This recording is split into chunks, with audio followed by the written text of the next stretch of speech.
மாயமாவட்டவை என் கண்ணுக்கு தெரிகிறார். சரி, இது என்ன மாமா மாயம்? இது என்ன எனக்கு வந்த சூது?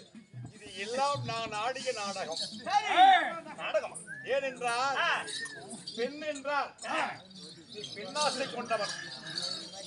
சரி, சொல்றேன் உண்மைதான் மாமா. இருந்தாலும் கன்னி பெண்களை கண்டு விட்டு நீ காப்பாற்றப்படுகிறாள். எங்க அண்ணன் சொல்வதை போலவே நீங்களும் என்ன சொல்றீங்களா? இன்னமும் என் மேலும் உங்களுக்கு ஒரு சந்தேகம்.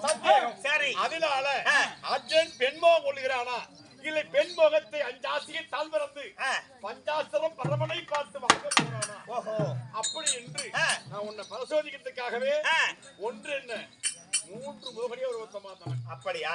இருந்தாலும் கண்டிப்பாக நீ வரவாங்க. அப்படியே ஆகட்டும் மாயவா. ஆமா, அப்படி போவதா இருந்தாலும் மாயவா, தவத்தை முடித்த உடனே அந்த ஈசனிடத்தில் வரவாங்கியவுடன் ஓஹோ நான் கீழே இறங்கி விடலாம் அல்லவா?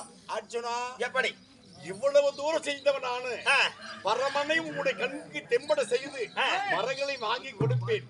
கொடுத்தாலும் ஒன்றால் நான் வருவேன். ஓஹோ, இல்லை என்றால் அதாவது என்னுடைய ஆழ்வார் வருவார். ஓ, நீங்கள் ஏறக்கூடிய ஆழ்வார் வரும், கருடாழ்வார். ஆமா, அவரை பார்த்து சரி, அதாவது 6:45க்குள்ள ஆழ்வார் உனக்கு காட்சியளிப்பார். ஆகட்டும் மாமா.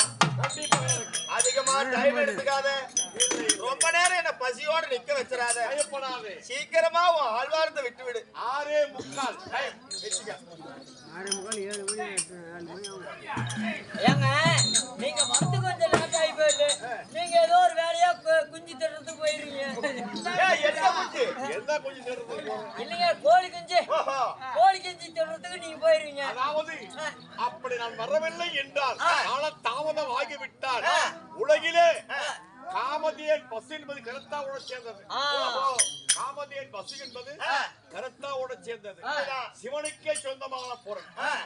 அதை கொண்டு வந்து நிறுத்தினால் அகில உலகமே உனக்கு வந்த மாதிரி அர்த்தம். அப்படியே ஆகட்டும் மாயவா. ஆகட்டும், போய் வரட்டுமா?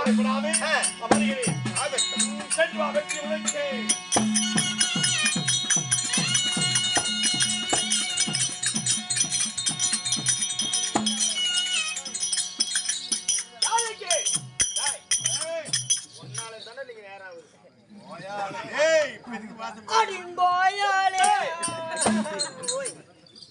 ஒன்னாவது வனம் மோகினி வனத்தை விட்டு இரண்டாவது வனம் இந்திரநீலா வனம்.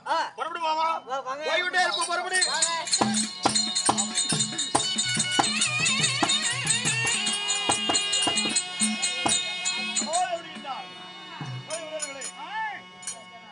முத்துமோகினி வனம், அதாவது 6வது வனம், அதாவது மொண்டி வேதுவ வனம்.